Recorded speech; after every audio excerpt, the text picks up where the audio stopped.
Camarades, le podcast. Premier podcast avec des débats et des discussions entre camarades de toute la gauche. La camaraderie nous invite à discuter, à parler ensemble, dans la franchise et dans le respect. Bonne écoute.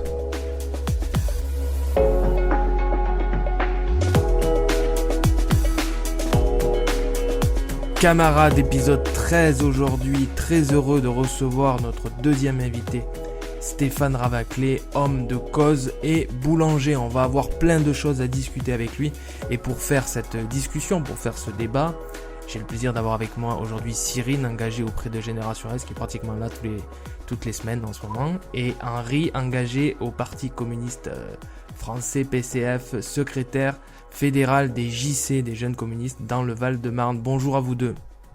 Bonjour. Bonjour. Merci à vous deux d'être présents et merci à Henri d'être présent pour sa première fois dans le podcast Camarades. Et on a un petit rituel, alors d'habitude on le fait en fin d'épisode, mais là vu qu'on va avoir notre invité avec nous, je vais te poser la première question de cet épisode qui est généralement posée à la fin. Je vais te demander, Henri, quelle est pour toi ta définition, ta vision de la camaraderie? Qu'est-ce que c'est être camarade? Et en tant que communiste, je pense que ça va te parler. Tout à fait. Chez nous, déjà être camarade, c'est un esprit. C'est notre esprit, c'est ce qui fonde notre fraternité. Être camarade, je pense que c'est savoir s'écouter les uns les autres dans le respect, savoir faire fi aussi de temps en temps de nos divergences et être plus fort à la fin collectivement pour combattre un système qui, pour nous, par exemple, c'est le capitalisme, et pour obtenir une société meilleure. Être camarade, je dirais que c'est un des plus beaux mots, c'est celui qui nous définit un peu tous à gauche et qui a effectivement un sens particulier chez les communistes parce que c'est celui qui signifie que on appartient toutes et tous à la même famille. Merci Henri de cette définition. Alors on va prendre quelques minutes avant d'accueillir notre invité, passer en revue deux trois informations, notamment d'actualité comme on le fait d'habitude. En fonction du temps que vous allez prendre pour répondre sur tel et tel sujet. On va commencer par le journal La Tribune du dimanche qui a mis en une Cazeneuve et Philippe, Bernard Cazeneuve et Édouard Philippe, dans un moment de tension, de conflits internationaux, on peut le dire un petit peu comme ça. Qu'est-ce que vous en pensez? Est-ce que le fait d'afficher comme ça la une d'un journal pour le journal et pour les principaux intéressés, Cazeneuve et Philippe, c'est une bonne chose de mêler la droite et la gauche? Cyrine, je suis sûr que ça va te plaire. Je pense que tu commences à me connaître. Est-ce que c'est une bonne chose? Alors je vais dire oui et non.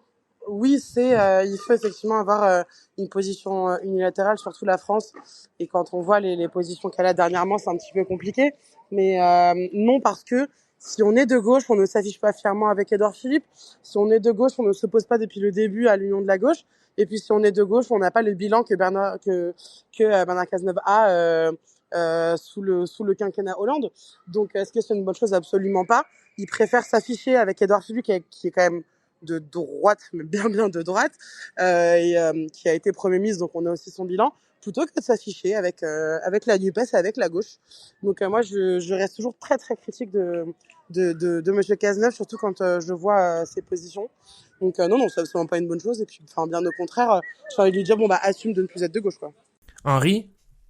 Oui, du coup, j'ai pas lu la Tribune, j'en ai entendu parler comme tout le monde, mais dans un sujet où évidemment on est face à une actualité internationale qui est extrêmement prenante et aussi grave avec la guerre qui s'approche de plus en plus et qui est bien présente notamment partout dans le monde. Alors ça peut être une bonne chose si ça permet de faire avancer certaines positions. Par contre, je rejoins tout à fait Cyrine, c'est pas une bonne chose quand c'est dans un discours pour taper sur d'autres, notamment à gauche, et c'est pas forcément aussi une bonne chose quand en fait on a deux hommes qui n'ont pas forcément brillé au moment quand ils étaient au pouvoir par des politiques qui étaient aussi parfois qui amenaient en réalité à de la fracture. Donc c'est pour ça. Enfin moi j'ai un avis un peu nuancé et pour être tout à fait honnête, objectivement bon, Bernard Cazeneuve et Édouard Philippe c'est pas ceux forcément qui m'intéressent le plus non plus. Voilà qui est dit. Merci Henri et Cyrine de vos réponses. Deuxième sujet, les jeunes socialistes ont lancé un courant il y a quelques jours qui s'appelle La Montagne, qui se veut être anticapitaliste et réformiste, les deux à la fois. La question que j'aimerais vous poser, c'est de vous demander, est-ce que la gauche, forcément, aujourd'hui, doit être anticapitaliste? Cyrine? Ah, mais je pense que c'est une condition sine qua non pour être de gauche que d'être anticapitaliste. Parce que quand on voit les ravages du capitalisme aujourd'hui, notamment ses conséquences sociales et puis les inégalités qu'il met en place, comment être de gauche et être pro-capitaliste? Donc c'est un petit peu une évidence. Donc non, pour moi, j'essaie de faire le plus court possible, mais pour moi, on ne peut être de gauche et être capitaliste et même oser défendre le capitalisme. Henri, tu portes le même regard sur ce sujet-là? Ah évidemment, avis partagé et moi je dirais même au-delà que être anticapitaliste, la gauche elle doit aussi porter une vraie vision de société. C'est-à-dire que si c'est juste pour faire du capitalisme un petit peu plus adouci et modéré, ça n'a aucun intérêt. Et la gauche, elle doit être aussi moteur dans la construction de la conscience de classe pour faire en sorte que tous les travailleuses et les travailleurs, qu'ils soient en activité ou non, ou privés d'activité quand ils sont au chômage, puissent se retrouver dans des intérêts communs pour abolir le système capitaliste. Mais je le dis bien, par exemple chez les communistes, et ça c'est aussi dans notre formation, évidemment notre objectif c'est d'abolir le capitalisme, mais on doit aller au-delà, c'est-à-dire que si c'est pour abolir le capitalisme, pour créer une société qui conserve des inégalités, ça n'a pas beaucoup d'intérêt. C'est pour ça qu'il faut avoir une réflexion plus large. Et bon, j'ai vu la création de ce courant, mais il faut qu'on soit vraiment vigilant à ce que ça mène, parce que nous, chez les communistes, on a vu beaucoup de gens se dire anticapitalistes. Et au moment où ils étaient au pouvoir, c'était plus tout à fait les mêmes politiques qui étaient menées. C'est pour ça qu'il faut vraiment, au-delà d'être anticapitaliste, il faut avoir une vraie ligne claire sur qu'est-ce qu'on veut après quand on a dépassé le capitalisme. Oui, même peut-être être au clair ensemble sur ce qu'est être anticapitaliste. Oh, pardon, j'ai pas entendu. Est-ce que tu peux répéter s'il te plaît? T'inquiète pas. Se mettre au clair sur notre définition de ce qu'est être anticapitaliste. Et on n'est pas forcément tous d'accord sur ça. Il y a des anticapitalistes qui le sont pas, hein.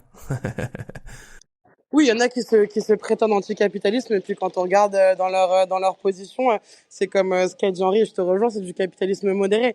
Non, il faut une définition claire et commune. Et en soi, j'ai envie de dire, tous les économistes le disent, les sociologues. Il y a une définition commune. Je pense que la divergence c'est plus dans les façons de faire et que certains n'assument pas.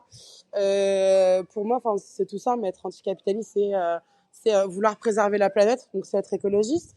C'est vouloir une égalité entre les gens, donc c'est être féministe. C'est s'assurer que le travail produit par une personne lui permette de vivre et qu'il n'y ait pas une inégalité mais flagrante. Or aujourd'hui, c'est ce qu'on voit, et puis surtout depuis la crise Covid, les riches s'enrichissent et puis les pauvres s'appauvrissent et le classe moyen s'appauvrisse également. Donc pour moi, le fondement de l'anticapitalisme, c'est d'être de gauche, c'est de se battre pour l'écologie, de se battre pour l'égalité de toutes et tous. Mais quand je dis égalité, c'est égalité économique, égalité de genre, de façon totale. Le but doit être l'égalité. Et le capitalisme ne le permet pas. C'est travailler et cravacher pour qu'au final on ait à peine de quoi se nourrir. Avant, c'était un phénomène très américain d'avoir 2 à 3 voire 4 emplois pour pouvoir subvenir à ses besoins. Aujourd'hui en France, c'est le cas. Moi par exemple, j'ai grandi avec une mère qui pourtant avait fait des études, qui avait son travail mais qui devait avoir un deuxième travail pour s'occuper de ses 2 enfants. Et les patrons s'en mettent plein les poches. Et non, c'est pas démagogique de dire ça, et c'est pas binaire ou manichéen, c'est un fait. Par exemple, moi, ce que je pense toujours, c'est pourquoi, abolir le capitalisme, c'est demain, un patron se met en grève. Imaginons, il arrête de travailler. L'entreprise, elle continue de tourner, tout va très bien.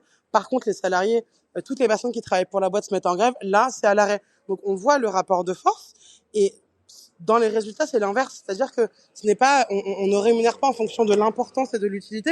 On rémunère en fonction de quelque chose d'hyper abstrait, justement, que j'arrive toujours pas à comprendre. C'est pourquoi est-ce que telle personne gagne bien plus. On va dire oui, parce qu'elle a pris les risques dès le début.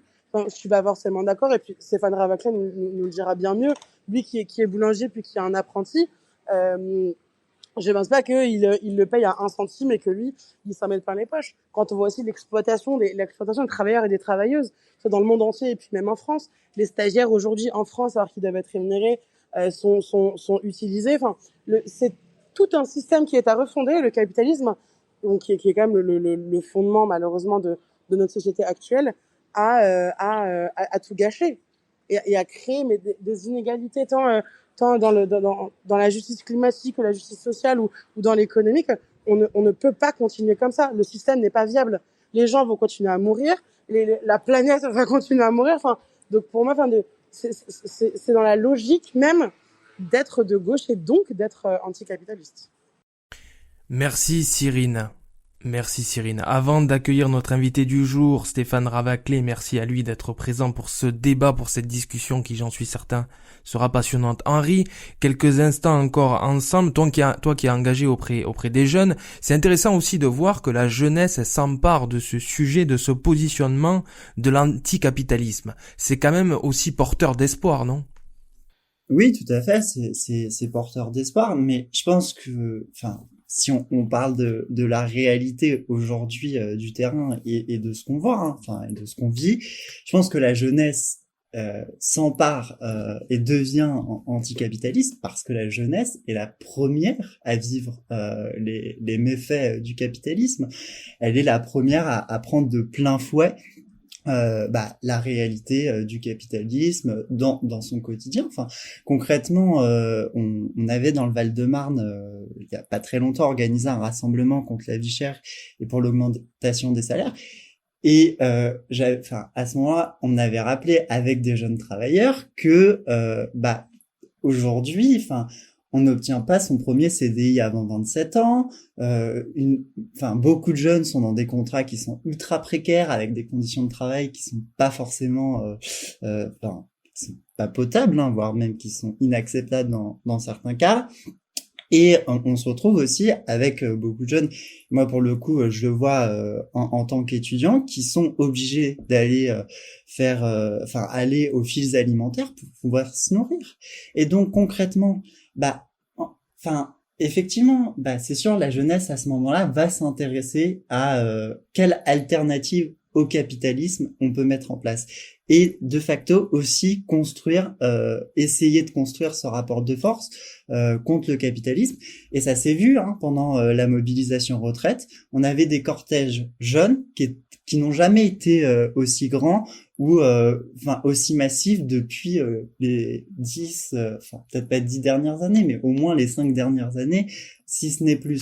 Et donc ça montre quand même que effectivement on a une mobilisation qui reprend, qui est importante, mais qui est aussi à valoriser, parce que je pense qu'il y a beaucoup de jeunes aujourd'hui, et moi je le vois auprès de mes camarades et même dans le Val-de-Marne, beaucoup de jeunes qui en réalité sont déçus, ne croient plus forcément à la politique pour faire changer les choses.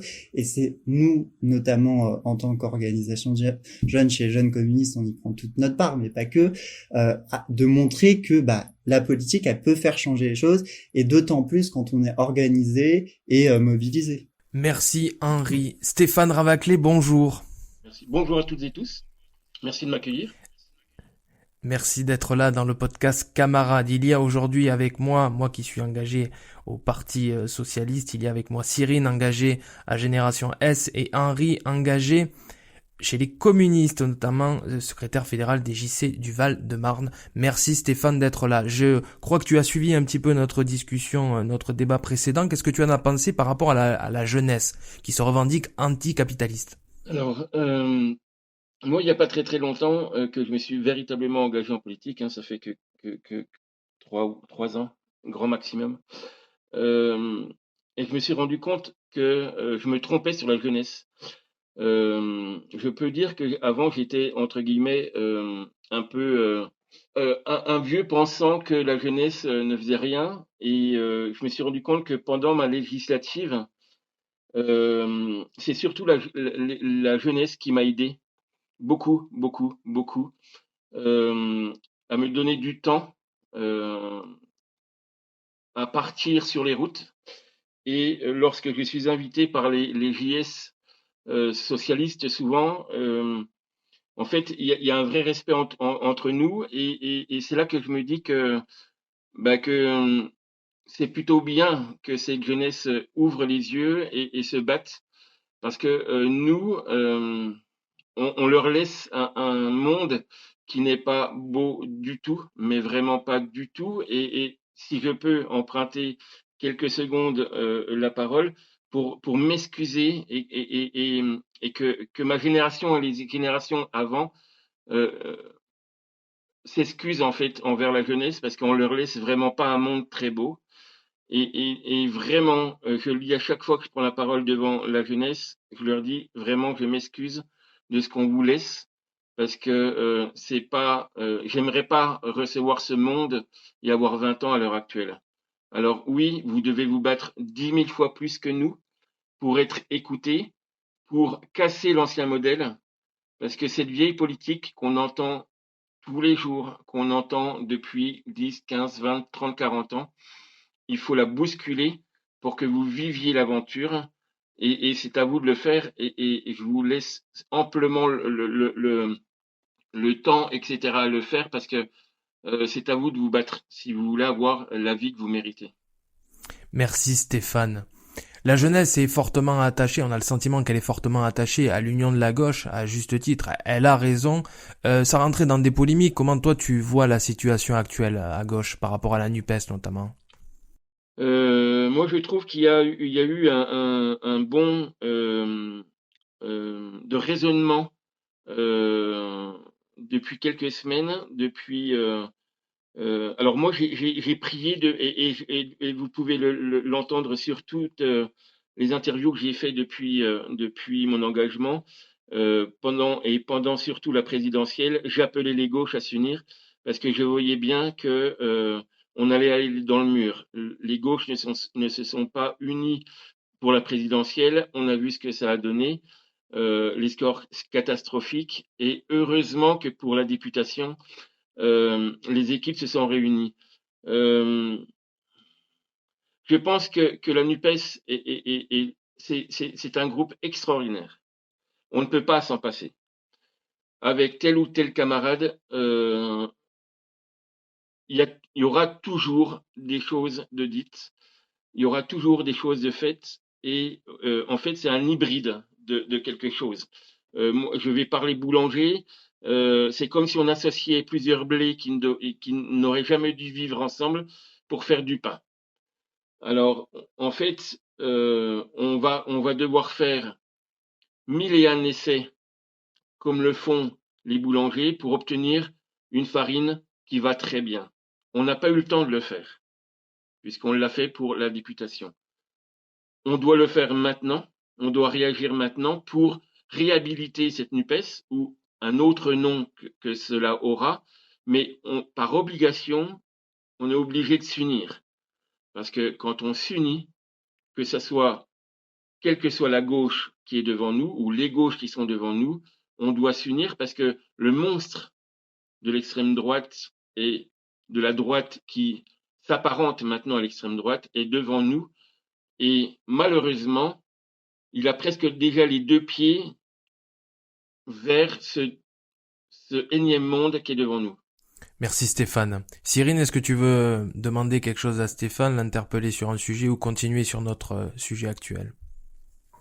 Non, je vais plutôt continuer sur notre sujet actuel, mais avant ça, bien sûr, je voudrais saluer, je sais qu'on avait déjà échangé une ou deux fois, et vraiment, le combat que tu mènes depuis le début est absolument honorable, et m'a emporté tout de suite, et je te rejoins à 1 milliard de %, voire même plus, sur la nécessité de l'union de la gauche, et qu'on voit les résultats positifs qu'a eu l'Union de la gauche lors des législatives. Et ce que je déplore aujourd'hui, c'est qu'effectivement, c'est des crêpages de chignons, là où sur 80-90% des choses, on est d'accord, on a toujours laissé une petite aiguille dans la botte de foin, tout faire exploser. Et je trouve, et là je m'adresse à ma famille, parce que moi je vois la gauche comme une famille. On s'est un petit peu enguirlandé à un repas, et puis depuis plus personne ne se parle, alors que dans les faits on est tous d'accord. Et je voudrais qu'on prenne nos responsabilités et qu'on se dise clairement que là on a une extrême droite, mais qui n'est même plus seulement au port du pouvoir, qui est en train de rentrer dans plein d'autres pays. En France, elle va carrément y rentrer, et que surtout, pardonnez-moi pour le bris, et qu'elle va gagner, et que tous les sondages le montrent, et puis la logique mathématique, et puis la logique de réflexion le montre. Quand on part chacun de nos côtés, c'est une porte ouverte à l'extrême droite, et comme tu l'as très bien dit Stéphane, à une droite qui aujourd'hui est de l'extrême droite. Moi, les Éric Ciotti, Laurent Wauquiez et compagnie, et Meyer Habib et tout ce que vous voulez, je ne vois pas en quoi ils sont seulement de droite. Donc si on a la prétention de vouloir représenter les Français et améliorer la vie des Français, qu'on mette nos égos de côté et qu'on s'unisse. Et je te rejoins également sur ce que tu as dit sur les jeunes. Moi qui suis responsable des jeunes générations à Paris, je vois que toutes les campagnes qu'on fait, c'est toujours nous qui les portons, on nous salue tout le temps, mais ensuite après derrière on nous donne peut-être moins la légitimité que celle qu'on mérite vis-à-vis de notre travail. Et on est la jeunesse, on est la relève, on est la génération de demain. Et effectivement, la génération de nos parents et de nos grands-parents ont foutu le dawa, pour rester poli, dans ce monde. Et nous, on a eu cet éclair de conscience. On se dit, mais c'est pas un monde viable. Moi, j'ai de plus en plus d'amis qui disent, je ne vais pas faire d'enfants parce que ça soit pour des raisons écologiques ou sociales ou ce qu'on veut, c'est pas forcément viable. Donc, je voudrais qu'on écoute la jeunesse, et on voit que ça porte ses fruits. Le Forum européen des jeunes de la NUPES a créé une énorme conversation. On a réussi à provoquer ça. Et après, on n'a pas été suivi par nos organisations, enfin en tout cas certaines, et je le déplore vraiment. Mais en tout cas, ce qui est sûr, c'est que quand on pense à jeunesse, on pense à enfants, mais non, nous ne sommes pas des enfants, on est des adultes, juste on est jeunes, mais ça n'enlève rien à notre compétence. Donc voilà, moi j'appelle toujours à l'union. Pour moi, que ça soit même aux européennes ou autres, la NUPES n'est pas morte, et je voudrais interpeller, que ce soit Olivier Faure, Manuel Bompard, Léa Filoche, Sarah Saïdi, de générations qui, eux, je sais que, on est d'accord, mais toute la NUPES, en fait, même Fabien Roussel, tout le monde, et qu'on juste arrêtez, mettez vos égos de côté. Là, il y a un enjeu ultime. Demain, l'extrême droite passe, ce sera plus possible de faire retour arrière, quoi. Merci Cyrine. Ce que disait Stéphane était très intéressant, et c'est aussi ce qu'on essaie de faire à notre échelle, à notre niveau, humblement avec le podcast Camarades, c'est de tenter et de faire voire plusieurs terrains de discussion, de parole, d'interaction, parce qu'il faut qu'on essaie des choses. Il faut absolument qu'on essaie des choses pour se parler, pour faire ensemble. On l'a vu à juste titre avec la réforme des retraites, la lutte contre la réforme des retraites, où on était tous dans les mêmes cortèges.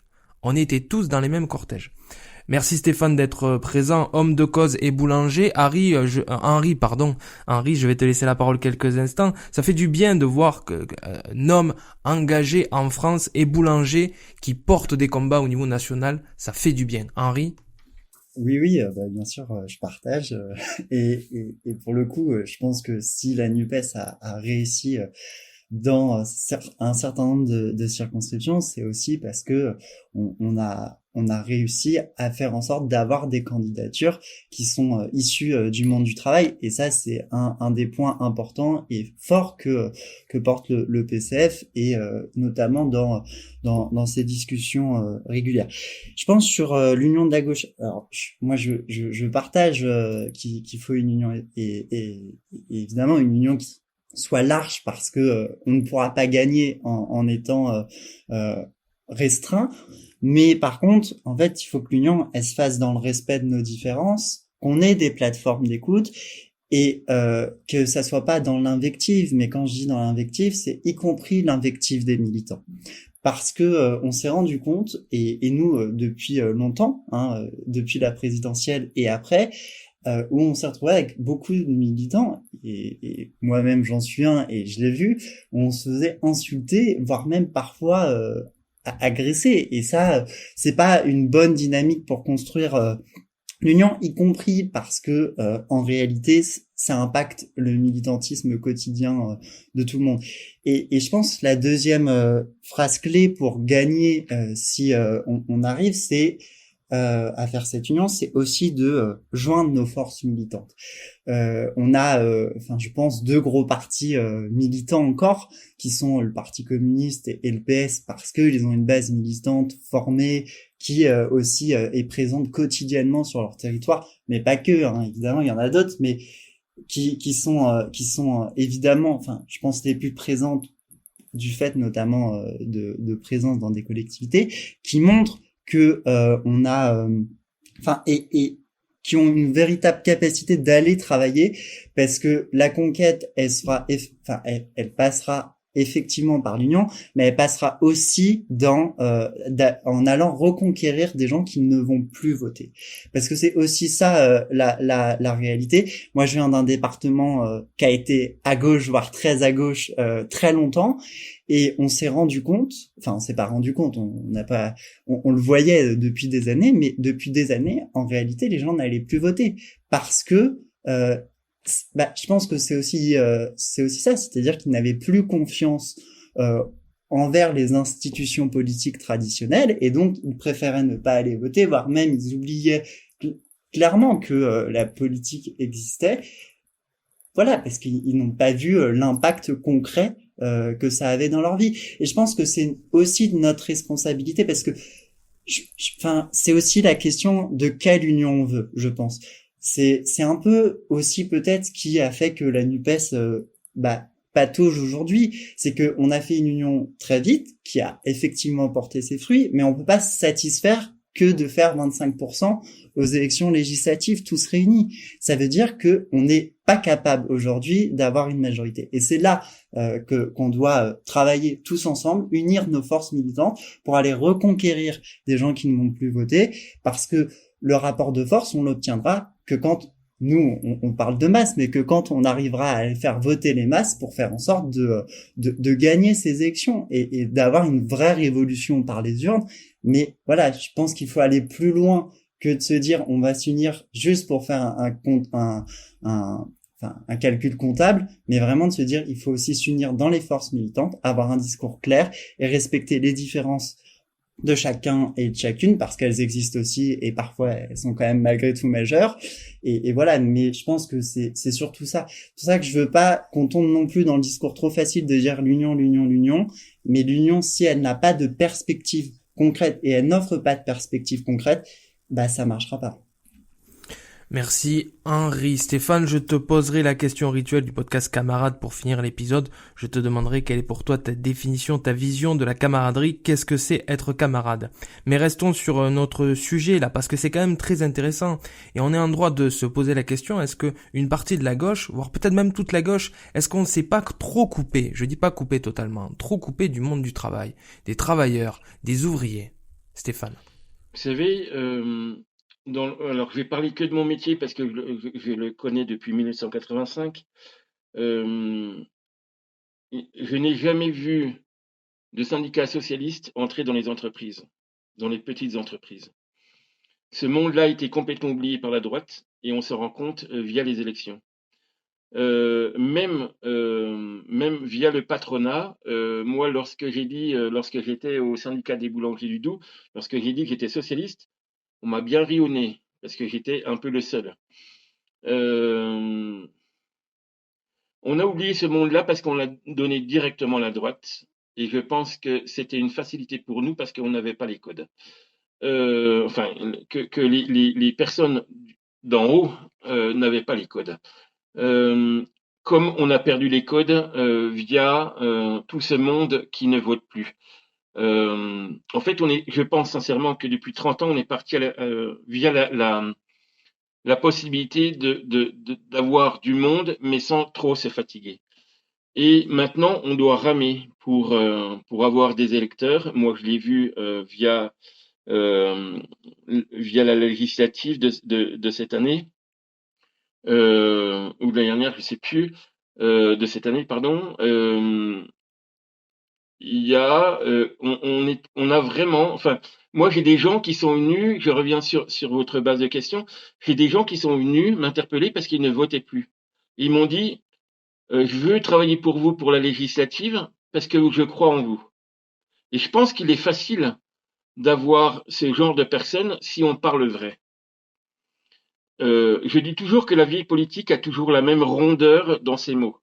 Euh, et en fait, faut nourrir en fait cette envie qui ont certaines personnes de vouloir combattre une certaine politique via un vrai discours. Euh, c'est très difficile maintenant d'aller chercher les gens qui ne veulent plus parce que ça fait 40 ans qu'on leur ment. Ça fait 40 ans qu'on leur fait croire que euh, qu'on travaille pour eux. Non, la politique ne travaille depuis très longtemps, ne travaille plus pour eux. C'est bien la problématique. Par rapport à, par rapport à ce monde du travail là, est-ce que par exemple quand Macron dit il faut juste traverser, il l'a dit 2 fois, il faut juste traverser la rue pour avoir du travail. Est-ce que ça fait pas du mal aussi, tu vois, à Non, la mais politique? Monsieur Macron n'a jamais travaillé en artisanat. Monsieur Macron ne sait pas desservir une table, ne sait pas façonner, ne sait pas changer une roue. Euh, Il y a des métiers qui ont besoin d'un apprentissage. L'apprentissage, c'est entre 2 et 3 ans, et ce n'est pas en traversant la rue qu'on va être boulanger, qu'on va être un vrai serveur, qu'on va être un vrai restaurateur, qu'on va être plombier, etc. Ce sont ces petites phrases qui tuent l'envie politique des gens qui, un jour, veulent partir en politique. C'est ce genre d'invective qui fait que on se moque des plus pauvres, on se moque de ceux qui ont un handicap, on se moque des personnes qui ont la possibilité d'y aller, mais qui ont peur. Il faut des accompagnements. C'est pas en faisant une petite phrase. C'est pas. Je pense aussi à Sarkozy quand il est allé dans les banlieues. Enfin, ces petites phrases tuent, mais elles tuent aussi dans nos organisations parce qu'il faut arrêter les petites phrases. Il faut arrêter, je vais dire un mot familier, de s'engueuler sur les réseaux. Il faut arrêter tout ça. Il faut protéger les plus faibles. Il faut les accompagner. Et c'est pas en traversant la rue qu'on accompagne quelqu'un vers un métier, quel que soit le métier. Oui, en fait, ce que tu dis, c'est qu'il faut lutter contre les inégalités, tout simplement. C'est une évidence. L'accompagnement, c'est le seul mot d'ordre qu'on doit avoir pour rattraper du monde dans nos élections. C'est la seule question à avoir quand on veut avoir des apprentis, c'est de bien faire l'apprentissage. Parce que moi, ça fait 30 ans que je fais des apprentis euh, et 30 ans que je me rends compte que dans certaines boîtes, ils ne servent qu'à une seule chose, balayer ou à faire une seule tâche pendant 2 ans ou 3 ans. L'accompagnement, si on ne l'a pas, on est mort. Et c'est ça, véritablement, le cœur du problème, c'est l'accompagnement social, etc. Est-ce que tu crois qu'il y a aussi un problème par rapport, on va dire, au contrat de travail ou au statut? Il y a beaucoup de CDD, il y a beaucoup d'intérim, il Alors, y a beaucoup d'alternance. moi, je connais maintenant la précarisation du travail, puisque je suis en CDD depuis 2 mois, puisque j'ai vendu mon entreprise et j'ai un CDD de 6 mois. Euh, c'est évident que les CDD n'ont fait que de s'additionner. Euh, il y a un cumul de CDD et c'est ça qui amène le seuil de pauvreté. Avec un CDD, on ne peut pas prendre un prêt pour simplement acheter une petite voiture d'occasion pour aller au travail. On ne peut pas acheter un appartement, on ne peut pas avoir une vie digne avec un CDD. Donc, c'est une évidence que il faut créer déjà la richesse via des CDI pour accompagner ces gens vers l'ascenseur social. Dites-vous bien que si ça ne va pas à l'heure actuelle, mais depuis 20 ans, c'est qu'il n'y a plus d'ascenseur social. Cyril le sait, on en parle souvent dans le podcast Camarade, on parle de ces jeunes étudiants qui cumulent à la fois les études et à la fois un job, un travail, et qui finissent par décrocher en fait les études, pas le travail, parce qu'en fait c'est trop compliqué de cumuler les deux. Alors moi, je peux vous en parler aussi, hein, parce que j'ai pris aussi des étudiants pour les week-ends, des étudiantes surtout, ou des étudiants, mais il est anormal que... Alors, c'est pas parce qu'on l'a tous fait que ça existe depuis 30 ans ou 40 ans, que ça doit continuer. Pourquoi on n'arriverait pas à avoir une allocation étudiante qui protège, alors je vais dire les étudiants ou les mômes, comme je les appelle, vers une capacité de pouvoir travailler véritablement leurs études et de ne pas avoir à décrocher ou bien à reculer ou bien à ne pas avoir leur session à la fin de l'année parce qu'ils ont dû cumuler les travails. Les travails, c'est pas possible. On doit protéger. On ne protège pas le monde étudiant en fait, et on le voit bien maintenant à la queue devant les Restos du Cœur et des Croix-Rouges. Moi, j'ai une station Croix-Rouge à côté de mon ex-boulangerie où je travaille maintenant. Euh, J'y vois des étudiants qu'on ne voyait pas avant. Il y a une précarisation de l'étudiant qui est énorme et on ne veut pas nous écouter. Euh, Ils ont le parti actuel de la présidence a enlevé 5 euros des allocations des étudiants, mais c'est abominable. 5 euros, mais c'est 5 euros, c'est un ticket de bus pour aller, etc., etc. Enfin, c'est tout, c'est 2 paquets de pâtes, c'est pas anodin, 5 euros. Alors on va nous dire, oui, mais on a remis. Non, le fait d'enlever déjà une prestation à un étudiant, c'est impossible. Il ne faut plus qu'il y ait de précarisation chez l'étudiant, c'est pas possible. Merci Stéphane de ce message. Alors, c'est très intéressant et très important ce que tu dis parce que la dernière fois, tu n'as pas pu venir dans le podcast Camarade, mais tu es là aujourd'hui et je t'en remercie. Mais tu n'es pas venu parce que tu as participé à quelque chose qui était la distribution, je crois, solidaire de 300 repas à destination des exilés. Donc, ce dont tu parles là, tu y allais dans un événement. Est-ce que tu peux nous en parler un peu? Oui, bien sûr. Alors, moi, évidemment, vous connaissez mon combat sur l'exil et je connais beaucoup d'associations maintenant qui me demandent de l'aide. Je peux pas faire grand-chose parce que je ne suis pas élu malheureusement, mais là j'étais sur Paris et j'avais la possibilité d'aller les aider alors je ne sais plus quelle est la place où je suis allé, je m'en excuse, je l'ai pas retenu, mais il y avait Stalingrad. voilà, merci. Il y avait 300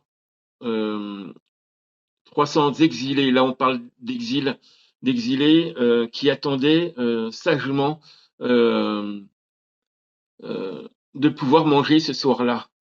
Mais il y aurait pu y avoir 50 étudiants dedans. C'était pas le problème parce que ça existe. La précarisation, elle est partout. Et oui, je suis allé donner un coup de main et j'ai rencontré les associations et des élus qui étaient là parce qu'ils avaient peur que les CRS viennent pour casser en fait cette donation. Euh, Heureusement, il y avait les matchs de rugby ce soir-là sur Paris, donc ils avaient autre chose à faire. Mais la précarisation, elle était là aussi, comme elle est là tous les soirs sur Stalingrad.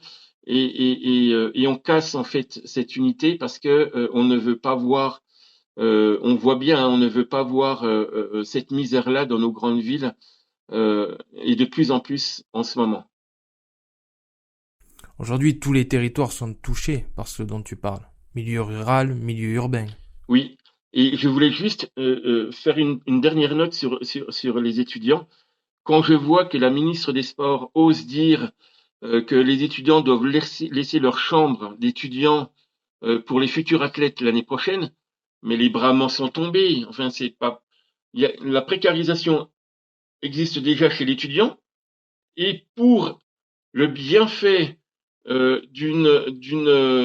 Jeux Olympiques l'année prochaine à Paris, on leur enlève la seule possibilité d'être bien le soir, c'est une chambre d'étudiant, qui n'est quand même pas toujours terrible, euh, via cette envie de faire, enfin, de donner ces chambres à des sportifs.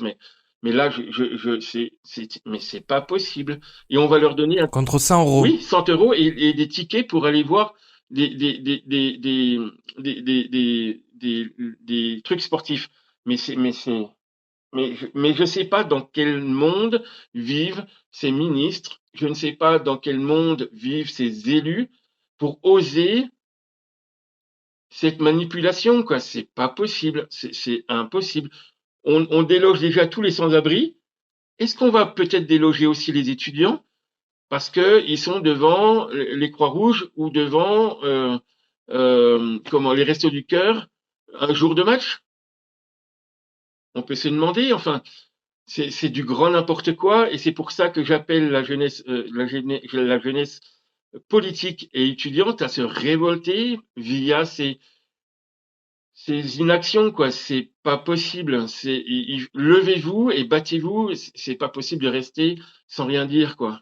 Si on a le temps, j'aimerais bien qu'on parle dans quelques instants des métiers en tension et notamment ce qui est dit, ce qui est prononcé à Saint-Nazaire où le port ne peut pas se passer des ouvriers étrangers. Donc il faut qu'on puisse en parler si on a quelques minutes. Cyrine, je te laisse la parole et puis Henri après si vous voulez réagir par rapport à ce que dit Stéphane. Bah, en soi, oui, je le rejoins totalement. Et puis, surtout, mais ce qui m'a interpellé, c'est quand tu as parlé des jeunes et qu'effectivement, on est surexploité. Hein. Moi-même, bah, durant mes études, j'ai dû travailler durant mes études de droit. J'en ai fini en quasi burn-out. Je me suis arrêtée juste avant. Et l'école aujourd'hui et l'université aujourd'hui, en tout cas, grosso modo, les études sont un vecteur de reproduction sociale. C'est-à-dire que ce n'est que lorsque tes parents ont les moyens que tu peux réussir tes études. Et donc, les riches restent riches. Puis, les pauvres qui veulent tout de même faire des études doivent travailler et doivent se tuer la santé. Et moi, c'est quelque chose que je combats toujours, moi-même avec mon association à Assas. Bon, oui, j'ai fait 5 ans dans une fac de droite. J'ai survécu. Mais enfin pas sans mal, hein.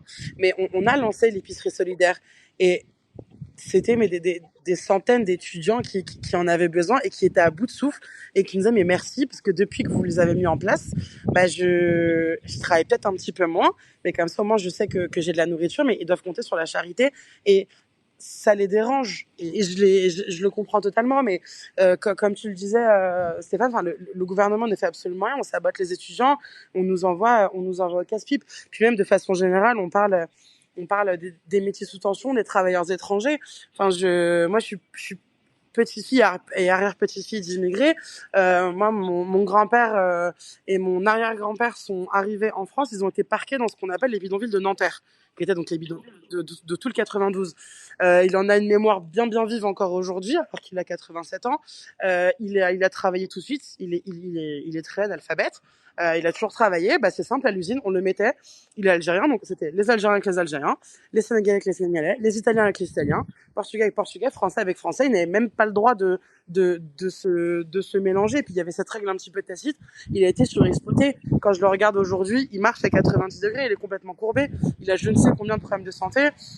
Enfin, ma grand-mère pareil. Et il y a une hypocrisie, je trouve, de la part de nos dirigeants, et surtout de la droite et de l'extrême droite, c'est de nous dresser comme parce que je suis française, profondément française, j'ai mon pays, mais je suis aussi algérienne, je suis aussi descendante d'immigrés, j'en suis très fière, hein, mais on nous dresse comme étant des profiteurs des aides sociales, qu'on veut juste venir ici pour gratter ce qu'il y a à gratter, alors que comme vous venez tous les deux de le dire, hein, l'économie elle tourne notamment grâce à nous. Là, pour les JO, il y avait tous les travailleurs sans papier qui ont été régularisés, mais il a fallu se battre. Et il y a une surexploitation des travailleurs étrangers, et notamment du fait de leur situation précaire administrative et économique. Et on a cette hypocrisie de ne pas vouloir le regarder. On a des milliers et des milliers de morts quand on regarde la Coupe du Monde au Qatar, qui a quand même eu lieu. Enfin, on refuse totalement de le voir et j'ai l'impression qu'on ne veut pas arranger les choses. Je ne parle pas de la gauche, je parle de la société de façon générale. Et c'est vrai qu'à gauche on en parle, mais on est quand même encore un petit peu timide. Et quand on voit, bon, lui il est pas de gauche, mais Manuel Valls, quand il disait encore de gauche, qu'il a osé porter le genre de discours qu'il a porté, enfin, que ce soit les étudiants, que ce soit les travailleurs étrangers, notamment en situation irrégulière, il y a une surexploitation. Et je voudrais notamment d'autant plus saluer Stéphane pour tout ton travail, tout ce combat que tu as mené pour ton apprenti, et malheureusement c'est rare. La plupart du temps, ça va bien aller à beaucoup de patrons de garder leurs travailleurs dans ce statut un peu précaire pour pouvoir en profiter. Donc, ce que tu as fait, Stéphane, vraiment, merci beaucoup. Et je me souviens quand j'ai entendu parler de ton combat et que je l'ai vu, bah moi, j'ai tout de suite pensé à mon grand-père. Enfin, lui, il est arrivé, l'Algérie était encore sous la colonisation française. Mais je me suis dit, s'il arrivait aujourd'hui, bah, il serait fort probablement dans la même situation, et je ne pense pas qu'il aurait pu tomber sur un patron aussi bienveillant que toi. Donc, pour ça que je fais un peu le lien avec ce qui a été dit dès le début sur l'anticapitalisme. Si on est de gauche, enfin, on ne peut être de gauche si on n'est pas anticapitaliste, on ne peut être de gauche si on ne défend pas les personnes les plus défavorisées, on ne peut être de gauche si on ferme les yeux sur tout ça. Pire que ça, c'est. Et j'aurais pas d'autres mots. De toute façon, vous avez très bien résumé les choses tous les deux. Mais je voudrais simplement qu'on se batte réellement. Parce que même en soi, à gauche, il y a des personnes qui vont peut-être avoir peur de dire ce qu'ils pensent.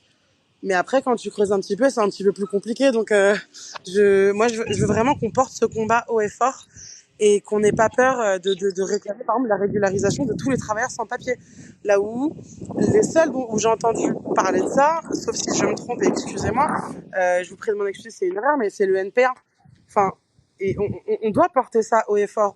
On surexploite les travailleurs étrangers. Donc nous, on vient parler d'anticapitalisme pour nous, pour dire oui, on veut mieux être rémunérés, nous, travailleurs et travailleuses français et françaises. Mais par contre, les travailleurs étrangers, on n'en parle pas. Donc il y a un vrai sujet dont il faut se saisir, et il y a une vraie défense à apporter. Donc voilà, et puis vraiment, je tiens à te remercier à nouveau, Stéphane, pour tout ce que tu as fait.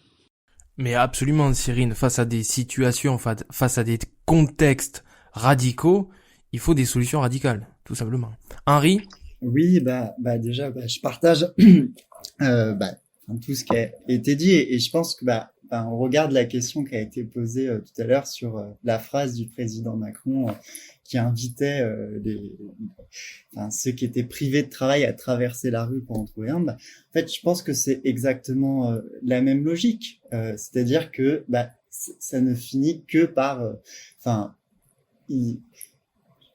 je sais pas comment l'expliquer, mais je pense que Emmanuel Macron a acté que pour lui, une société qui fonctionne bien économiquement, c'est une société où la précarité règne en maître, parce que la précarité aussi, et je pense que c'est là un point aussi essentiel à avoir, c'est qu'elle permet aussi au capitalisme, et cette fois-ci même au grand patronat, de pouvoir créer des conditions délétères à la fois dans le monde du travail, mais aussi en imposant à la baisse, en imposant à la baisse sur nos salaires, même si ça se voit pas concrètement. Ça fait que les augmentations de salaire, elles sont gelées dans énormément d'entreprises, et on se retrouve avec beaucoup de nos camarades, ou même moi d'anciens camarades de parti, qui n'ont pas été augmenté depuis une paire d'années, si ce n'est parfois 10 ans, voire 15. Et on a aussi une attaque en règle, cette fois-ci, sur nos droits sociaux. Je pense à la réforme des retraites, c'est un exemple typique, mais il y en a tellement d'autres. Sur le RSA, qui est sans cesse attaqué, et nous, dans notre département, on l'a vu, la droite est aujourd'hui en train d'utiliser le RSA pour faire un épouvantail en disant mais vous voyez, il y a des gens qui peuvent pas travailler ou qui ne veulent pas, mais c'est pas la réalité c'est pas la réalité du tout de ce qui se passe, et je pense aussi nous c'est dans notre logique aussi, parce qu'on a toujours été internationaliste et tout, et pour le coup nous on a toujours prôné aussi de régulariser les travailleuses et travailleurs sans papier, parce que on pense que justement, c'est un discours facile de la droite et de l'extrême droite de s'attaquer à eux. Mais ils s'attaquent à eux parce qu'il y a une logique aussi capitaliste. C'est-à-dire que ça profite à ceux qui utilisent cette main-d'œuvre et qui l'utilisent. Parce que on est parfois c'est même c'est d'esclavage moderne, et ça a été montré. Et ça, évidemment, dans le discours quand on défend le capital, on se retrouve à attaquer et à créer un discours qui attaque des personnes qui sont en situation irrégulière, pardon. C'est pas le problème en tant que tel. Et nous, on l'a toujours dit, le travailleur en situation irrégulière a le même combat de classe que le travailleur qui est en situation régulière. Ils ont le même combat pour avoir des droits au travail. Ils ont le même combat au niveau des salaires. Et je pense que c'est important de se dire ça et de le redire, et y compris à gauche d'être très clair là-dessus, parce que, enfin, il y a aucune différenciation à avoir. Et pour le coup, il faut être, on l'a tous rappelé ici, mais sans aujourd'hui la main-d'œuvre irrégulière qui a travaillé notamment pour construire les JO, mais pour construire aussi beaucoup de choses dans le pays, bah on n'aurait pas eu toute cette richesse qu'on a, y compris en termes, enfin dans plein de domaines d'activité. C'est pour ça il faut vraiment être très clair. Enfin vraiment, hein, et nous là-dessus on l'a toujours, je pense, été. Enfin honnêtement, c'est pas le travailleur sans papier qui est le problème. Le problème, c'est l'exploitant du travailleur sans papier. Point. Il n'y a pas d'autre discours à avoir. Et c'est pour ça que la régularisation, elle va dans ce sens. Et même plus que dans ce sens, c'est normal. Henri, tu as tout à fait raison. Et on peut même aller plus loin, je pense. Quand on est de gauche, on est humaniste. C'est-à-dire qu'on ne trie pas les individus, on fait pas des hiérarchies. Et on l'a vu aussi avec la réforme des retraites. Stéphane, je veux bien te laisser la parole sur ce sujet-là. Il y a des métiers, à 45 ans, à 50 ans, on est foutu. Le corps ne peut plus. C'est pas qu'on veut pas, c'est que le corps ne peut plus. Donc être humaniste, c'est considérer les aspects psychologiques, physiques, et c'est considérer les êtres humains non pas comme des machines, non pas comme, j'allais dire comme du bétail, mais c'est même pire que ça des fois. Il faut considérer les êtres humains comme des êtres vivants. Stéphane ? Alors, c'est évident que cette situation me parle, hein. Quand j'avais 15 ans, je portais des sacs de 50 kilos de farine et j'en étais fier et je me suis cassé les épaules. J'ai vendu ma boulangerie parce que je n'en pouvais plus psychologiquement et physiquement. Donc, je me rappelle pendant la présidentielle des effets de parole de certains hommes politiques de droite qui disaient que les exosquelettes, faisaient leur entrée dans les entreprises pour porter des sacs de ciment, etc. Mais c'est du grand n'importe quoi. On a osé dire ça. Les sacs de ciment qui pèsent maintenant 25 kilos, comme les sacs de farine, sont portés par des bras humains, et les tuiles aussi quand on monte sur un toit. Les gens sont abîmés par le travail, c'est une évidence. Je reviens vers le grand-père de Cyrine. C'est une évidence que ces gens-là sont cassés. C'est une évidence parce que il y a 40 ans, on faisait pas du tout attention à l'humain dans les usines. Et c'est l'immigration qui a rempli nos usines comme à l'heure actuelle. Donc c'est une évidence qu'on ne peut plus faire à 50 ans ce qu'on faisait à 20 ans. Mais pour se faire entendre, il faut avoir vécu ça. Nos élites n'ont jamais fait cela, même en étant étudiants. Donc ils ne parlent pas de ce qu'ils savent en fait. C'est souvent le cas d'ailleurs. Les retraités, ils sont 400 000 à avoir un boulot pour survivre. Je ne parle pas de vivre.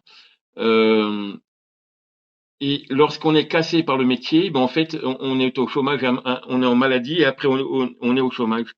Mais les droits du chômage, vous les connaissez, et on ne survit pas avec un droit de chômage qui n'est pas complet, d'un temps complet. Voilà. Et la problématique, c'est que je dirais que l'humain doit re-rentrer en fait dans l'espace politique, dans l'espace des usines aussi, du travail. Quand vous voyez qu'un apprenti en première année a à peu près 500 €, même pas 500 € sur la première année, ça vous donne l'envie de rentrer dans nos métiers. Mais toute la problématique est là en fait. En fait, tout est lien et tout est lié. On fait attention à nos jeunes, que ce soit étudiants ou autres, et on les accompagne vers un vrai métier. Il faut avoir une politique jusqu'au bout des métiers, c'est-à-dire un accompagnement lorsque les corps sont fatigués, même si maintenant les techniques robotiques sont rentrés dans nos usines, comme l'automobile, etc., mais on porte quand même.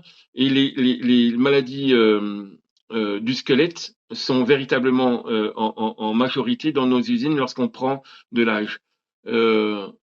Donc, on doit avoir un accompagnement, je le disais déjà tout à l'heure, mais l'accompagnement doit se faire tout le temps, et surtout dans nos métiers et dans nos usines, et via les DRH.